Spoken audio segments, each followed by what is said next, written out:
વિપુલ બી લખમાણી, Indian Red Cross society Kheda જિલ્લા branch નડિયાદમાં હું કાર્યરત છું અને ઇન્ડિયન રેડક્રોસ સોસાયટી ખેડા જિલ્લા બ્રાન્ચ નડિયાદ દ્વારા આ ઉનાળાની ધૂમધકતી ગરમીમાં રાહદારી અને મુસાફરોને કોઈ તકલીફ ના પડે આ તાપમાં એ હેતુથી નડિયાદ શહેરમાં વિવિધ જગ્યાએ પાણીની પરબ કરવામાં આવી છે।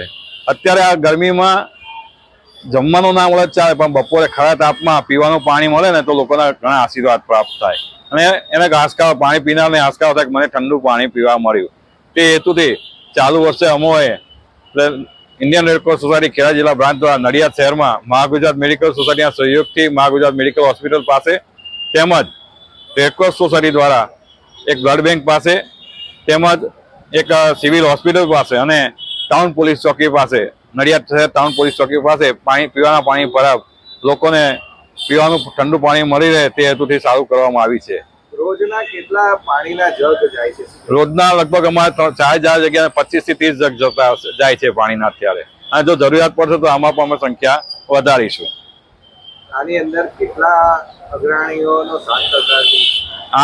આ જે છે એમાં અમારે ઇન્ડિયન રેડક્રોસ જે ગુજરાત બ્રાન્ચ છે એના ખેડા જિલ્લા બ્રાન્ચ છે, એટલે અમે કોઈ લોકોનો સહયોગ નહીં, આ રેડક્રોસ સોસાયટી દ્વારા આ પ્રવૃત્તિ કરવામાં આવી છે। સોસાયટી દ્વારા ફક્ત મહાગુજરાત હોસ્પિટલ પાસે મહાગુજરાત હોસ્પિટલના સહયોગથી કરવામાં આવી છે।